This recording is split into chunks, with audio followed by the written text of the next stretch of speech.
Salut à tous, je vous fais un petit live.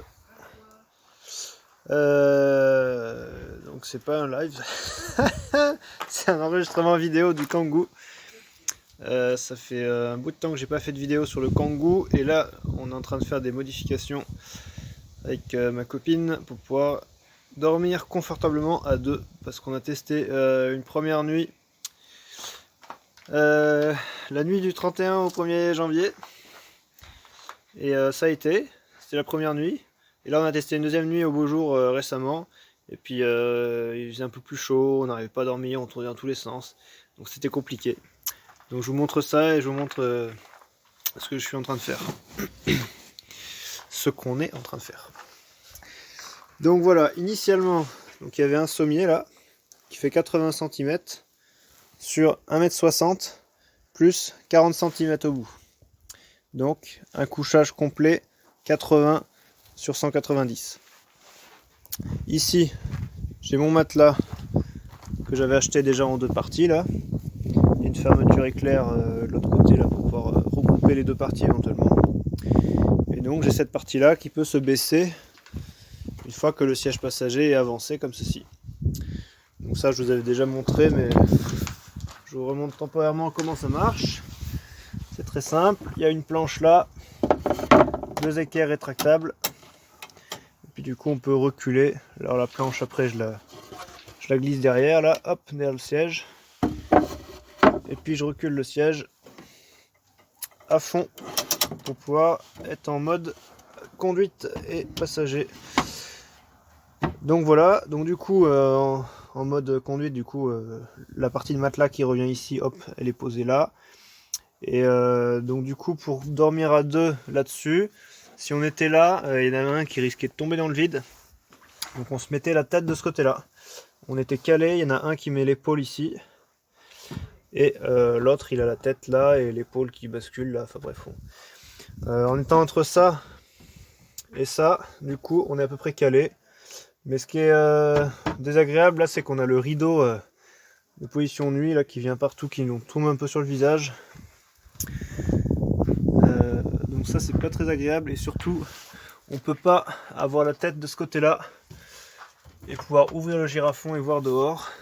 Alors Kiki, tu veux passer à la caméra? Bonjour, je m'appelle Nuki, j'aimerais bien pouvoir bricoler comme les humains. Allez dehors. Voilà. Bon, on peut pas mettre la tête là et puis voir les magnifiques étoiles que vous voyez présentement. Non, bon, là c'est le toit du hangar, mais sinon. Donc voilà ce qu'on a prévu de faire. Donc une planche qui ira se glisser ici. Je sais pas si on voit bien là. On est un peu à contre-jour là. Ouais, on est carrément à contre-jour même. Attendez. Je vais vérifier qu'on voit bien. Il y a le soleil qui reflète là, du coup je sais pas du tout comment on voit. Bon, là j'ai une planche qu'on a découpée. Je vais la tirer pour qu'elle soit à l'ombre et que vous la voyez un peu. Donc voilà, avec des entailles au bout. Donc on a calé deux tasseaux ici qu'on a pré-percés pour qu'ils résistent bien, qu'ils éclatent pas, et qu'on a vissé dans l'ancienne armature en bois. Là, ici au début j'avais prévu de mettre deux autres équerres rétractables, mais mon ami a eu l'idée de faire ça, et c'est une très bonne idée. Ça fonctionne très bien. Donc là on a tout pré-percé, donc on a deux vis qui viennent là, deux grandes là, une grande là, et là c'est très costaud, il n'y a aucun souci. Il y a juste le petit bout là-bas qui est un peu en porte-à-faux, mais c'est la zone où il y aura les pieds, et les pieds ils viendront en diagonale du coup là-bas. Et ici une équerre rétractable. Donc là il faut que je voie a priori dans tous les cas, si je stocke des affaires là, je peux pas mettre plus loin que ça, donc ça revient à peu près au même niveau. Donc au final, parce qu'en fait j'ai meulé la partie basse là. Là j'ai poncé pour que ce soit pas coupant. Là ça va. Et au début je voulais découper pour que ça puisse aller carrément au-dessus, ça rebique, ça se repose là-dessus. Et j'ai pas coupé assez. Donc deux options, soit je recoupe, soit je coupe le plastique là, mais ça m'embête un peu. Soit je laisse comme ça. Et voilà. Faut juste que je fasse attention quand je charge des matériaux et tout, à pas buter trop dans l'équerre. Mais bon, elle est quand même maintenue là avec la membrure sur le côté. Quand elle est là, elle est beaucoup plus souple. Mais quand elle est là, c'est bon, ça va. C'est assez costaud. Donc on la monte. Et ensuite, on tirera notre planche. Hop. Clac. Et elle vient redescendre sur le tasseau pour être au même niveau que l'autre. Ensuite, on la repousse au bout. Donc voilà. Donc là, on est comme ceci. Alors ça touche surtout là. Mais c'est le plus important que ça touche ce côté-là. Donc là, j'ai pré-percé. Ensuite, j'ai mis des grosses vis à bois dans le métal. Donc là on touche surtout sur l'angle. Et là bah il y a un petit. Elle est légèrement bombée, elle rebique un peu. Mais bon, quand on s'assoit après elle s'écrase et c'est au même niveau ici. Donc voilà, j'ai choisi du contreplaqué en 15 mm. C'est vraiment ce qui est le plus costaud. Le contreplaqué entre l'aggloméré, le contre-collé. Voilà, il y a mon père, il a acheté du contre-collé, je peux vous montrer. Ça c'est du contre-collé avec des entures. Là il y a plusieurs sections collées entre elles. Avec des entures, ça c'est relativement fragile et cassant aussi. Ça va bien pour certains trucs. Et puis l'aggloméré, ça a tendance à s'arracher. Alors là, c'est ce contreplaqué, c'est super résistant. Et pas de souci. Là, avec 40 cm de portée à peu près, je peux mettre toutes mes fesses, tout mon poids là, ça se déformera pas. Donc voilà, alors la glacière du coup elle sera calée là-bas en mode nuit. Sinon en mode jour, ensuite je la sortirai parce que là on peut très difficilement, bon faut que je mette, je soulève ça, mais on peut très difficilement accéder aux choses. Et il reste quand même un petit espace là si on veut mettre des choses en dessous. On a accès à ce filet du coup assez facilement. Et puis là il y aura habituellement il y a la bonbonne d'eau, le jerrycan d'eau. Donc voilà, maintenant ça nous fait un couchage là qui nous fait quasiment 130. Je vais prendre le mètre, on va regarder ça ensemble. Where is the mètre? Où es-tu passé, petit mètre? Je sais pas.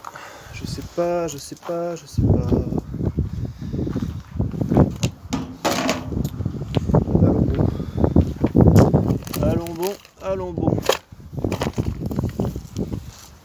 Il est là. Bon, ça c'est fait.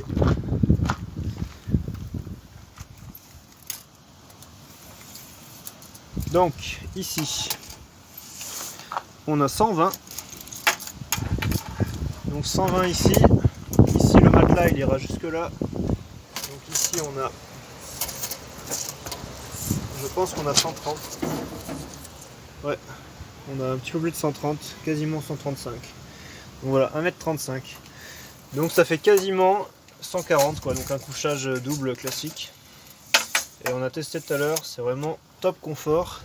Et du coup on a un espace un peu plus restreint pour les pieds, mais c'est largement suffisant. Ça fait que voilà, il y en a un qui dort un peu en diagonale avec les jambes recroquevillées par là-bas par exemple. Et voilà. Ce qu'il va falloir faire attention, c'est que le matelas va arriver là. Il va falloir protéger peut-être cet angle avec une mousse pour pas se faire mal, pas se cogner. Et sinon ce sera nickel, on pourra voir là-haut. Et je vais vous montrer un petit détail. Là j'ai fait exprès de laisser du jeu là pour pouvoir passer la main et le tirer sans problème, sans avoir à ressortir du kangou. Donc quand on le passe en mode nuit, des fois il est 20h, 21h, et il fait déjà nuit. On il pleut, il fait froid, on a la flemme de ressortir dehors, du coup il fallait faire en sorte de pouvoir passer en position nuit comme ça, sans être obligé de sortir du véhicule. Donc là c'est assez délicat, mais a priori ce sera jouable. On fera une simulation plus tard, on vous montrera ça. Tac, donc ça glissera ensuite en dessous, tout simplement. Ça on rebaisse, et voilà. Et là il y aura le matelas par dessus, donc ça fera une petite surépaisseur, mais ça gênera pas. Donc là il me reste à découper une mousse dans un ancien matelas, on va remettre une housse toute propre après, pour faire l'extension ici. Et cette mousse là ensuite elle viendra contre ici, ça permettra de faire un dossier en plus, donc ce sera bien pratique. Donc voilà, je vous montre la suite dès que j'ai avancé au niveau de cette mousse. Et petit détail, cette planche là, pour éviter que ça accroche à ce niveau là, que ça accroche, là j'ai mis du tissu justement exprès pour ça, pour pas que ça accroche sur les fils du matelas et que ça vienne faire des accros et tout, et ben on va l'envelopper avec un ancien drap et agrafer dessus.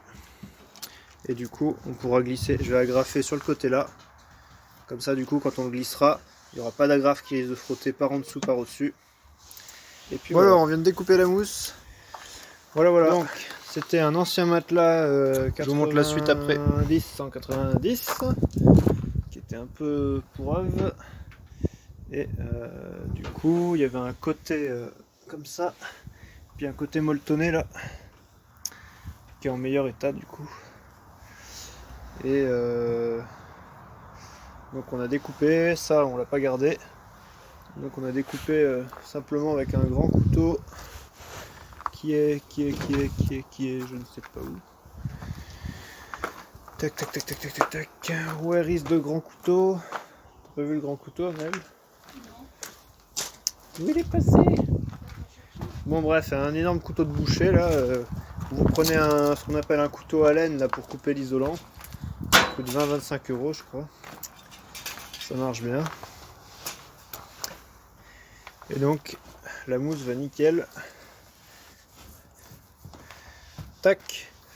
Elle est un tout petit peu plus épaisse là. Après au niveau dureté c'est assez proche. C'est pas trop le même ressenti mais c'est assez proche. Et quand on est allongé, on est un peu plus élevé aussi. Ce qu'il y a c'est qu'avec les pieds en diagonale, les fesses tombent là, entre les deux. Donc on sent un peu une inclinaison, ça penche ici un peu vers là-bas. Voilà. Mais sinon, au niveau du dos, du coup, on a vraiment le haut du dos jusque là qui est vraiment bien sur la mousse. Et donc c'est nickel. Et ce qui est nickel aussi, c'est que mon bras, il arrive pile poil ici.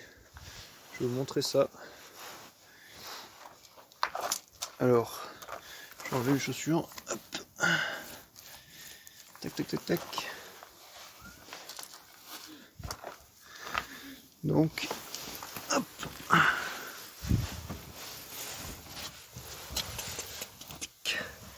Donc je mets mes pieds là.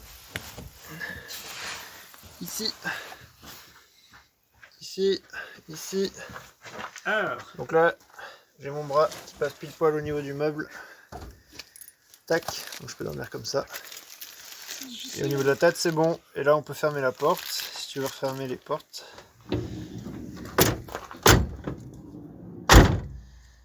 Et voilà, largement la place de circuler.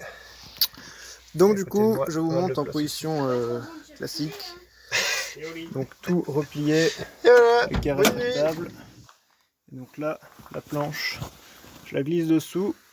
Alors ça accroche encore un peu, alors je pense qu'il faudrait que j'agrafe un drap dessus pour bien faire. Je verrai à l'usage si ça risque un trop bon matelas ou pas. Et alors j'ai mis un drap temporaire, là j'ai galéré à le fixer. Voilà, bon j'ai fait un truc avec des agrafes un peu temporaires pour tester. Idéalement il faudrait le recoudre comme il faut. Là j'ai remis du scotch double face et du scotch alu parce que avec la chaleur et le temps ça finit par se décoller. La chaleur sur la carrosserie. Et donc vous voyez il s'emboîte pile poil avec l'autre. Donc ça fait un dossier là qui est pas mal. On va tester ensemble. Tac. Voilà. Bien confortable. Et on a encore un petit passage pour voir dehors. Derrière la fenêtre. Donc voilà, je vous montrerai ensuite quand on sera en phase de test le mode nuit, comment ça fonctionne, si on arrive à le mettre en place facilement en étant à l'intérieur sans avoir à sortir.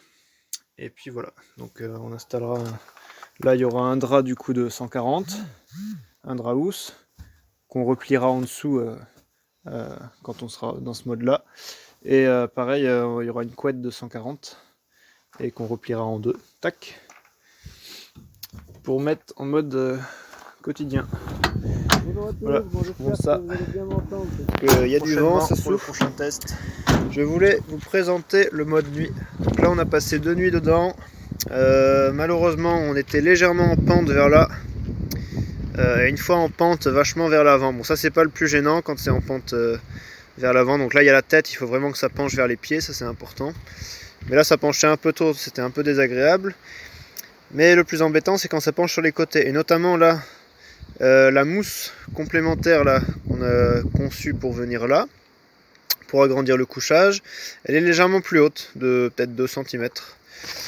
Et donc du coup, bonjour Kiki, tu peux sortir? Non, Kiki, allez Nouki, dehors. Quel enquiquineur celui-là. Légèrement plus haute, et donc du coup le fait de pencher vers là, j'avais toujours tendance à glisser, à pencher vers ma copine. Et puis il y a des moments où je me sentais étriqué, et puis voilà, j'ai tendance à être un peu claustro, et du coup je tournais dans tous les sens et c'était pas très agréable parce que ça empêchait ma copine de dormir. Donc je vous montre ça. Donc en fait ça fait un couchage 140, toute cette zone là. Voilà, après à partir de là on est à 120. Et ensuite au niveau du siège conducteur là-bas il reste toute la largeur du siège passager plus la coudoir, il reste 80 cm. Donc on n'a pas testé une nuit comme ça je crois, mais si on a testé une nuit justement, mais bon c'était pas la plus confortable. Ce qu'on peut faire aussi c'est avancer davantage le siège conducteur, et du coup ça laisse quand même plus de place pour plier les jambes, c'est quand même plus confortable. Et tout en ayant encore le côté qui permet de caler les pieds pour éviter que les pieds tombent dans le trou, parce que le matelas complémentaire, vous voyez, il fait que 1,50 m, il va que jusqu'au bout là, il se prolonge pas davantage là-bas. Donc c'est parti, mode nuit. Donc il y a une certaine hauteur. Donc vous voyez, donc là du coup pour deux on a une couette 220-240 là pour un couchage 140, 2 oreillers. Donc une fois que tout est en place, ça prend pas mal de place, mais on a réussi à tout optimiser. On a même réussi à emmener une tente de place, pas une tente de place, une tente même jusqu'à 5 personnes, qui passait pile poil au siège passager et qui gênait pas pour pouvoir avancer le siège et passer en mode nuit. Alors il faut que j'appuie sur les 2 équerres en même temps là. Voilà. Voilà. Donc je baisse la petite tablette. Ça gêne pas. Ici, j'ai ma fameuse bouteille pipi qui est encore accessible. Alors c'est pas évident, mais j'arrive encore à l'utiliser, à la glisser de ce côté-là, sur le coin du matelas. Et je peux encore faire pipi en étant allongé. Ça c'est un confort qu'on retrouve rarement ailleurs. Donc là la glacière, il faut vraiment la pousser là parce qu'elle est beaucoup trop haute. La planche va arriver ici. Et ensuite on a de la chance. Ceci, le truc de gaz est trop haut aussi, de pas grand chose, de à peine 1 cm. Et du coup il passe pile poil en hauteur au-dessus. Alors, il y a une équerre en dessous qui gêne un peu, mais on arrive à le passer pile poil au-dessus de la glacière. Du coup ça permet vraiment d'optimiser l'espace. Donc là on a le grand rideau, bon, qui viendra, pour l'instant je vais le laisser comme ça. Donc il vient comme d'habitude devant là-bas, que je tire et qui est suffisamment grand pour faire tout le tour devant le siège passager. Et ensuite, on a notre planche qui va reposer sur cette équerre rétractable. Tac, bien costaude. Sur ce tasseau ici et les tasseaux qu'on a rajoutés le long là. Donc on tire la planche. Hop.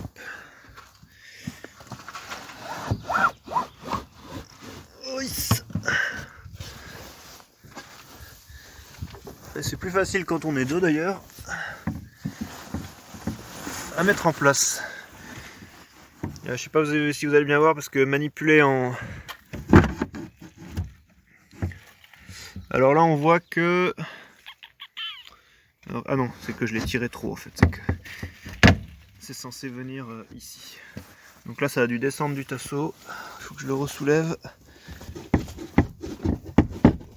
Allons bon. Qu'est-ce qui bloque? Qu'est-ce qui bloque? C'est ça, il est descendu du tasseau. Il est bien sûr le tasseau. Et ensuite, je le pousse au fond. Hop, calé ici. Tac, pile poil dans l'encoche. Et donc là, on repose bien sur notre équerre. Et là, on voit qu'on est au même niveau que nos lattes tout le long. Donc là, il y a le couchage initial de 80. Ici, on a cette partie-là qui s'emboîte pile poil comme un Tetris dans la rallonge là-bas qui vient sur le siège passager. Donc, vous voyez, ça fait il y a une petite encoche. Donc celui-là. Donc pour l'instant, on a fait juste une attache temporaire là. Voilà, ça se présente comme ça. Je sais pas si on voit bien là. Clac. Et donc, on le positionne ici.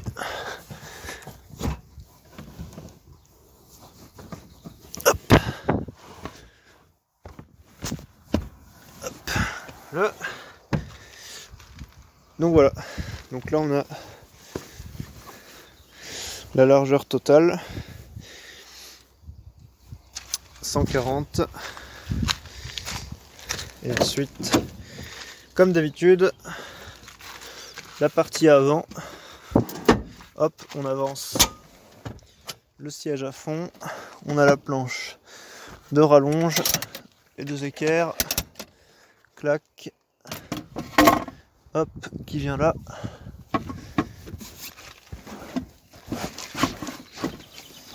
Bon là c'est un peu tout tassé donc il rebique un peu mais normalement ça se pousse en arrière. Donc voilà, et donc ce rideau là, il vient ici, jusque derrière la tête, ça revient jusque là, et puis je le coince un peu derrière ça, pour que ce soit bien occultant, et puis après il y a mes occultants au plafond là, qui sont mis aux fenêtres avec du scratch double face. Et voilà. Donc au final, c'est plutôt confortable. On arrive, voilà, bon, c'est assez exigu, donc sur le long terme, ça peut être compliqué. Enfin bon, de toute façon, il faut creuser les doigts pour que la météo soit bonne et qu'on ne soit pas trop entassé à l'intérieur, parce que sinon, ça peut être un peu compliqué à vivre. Mais sinon, voilà, on voit que faut être hyper organisé, hyper optimisé. Il faut pas hésiter à faire du rangement régulièrement, parce que sinon, voilà, on en fout partout. Après, on sait plus où sont les choses. Il faut un minimum d'organisation, mais on arrive toujours à vivre à deux là-dedans. Voilà. Au moins pour quelques jours de vacances. Voilà, bah si cette vidéo nous a plu, n'hésitez pas à mettre un petit pouce, à partager. Et puis, je vous dis à bientôt pour de prochaines aventures. Ciao!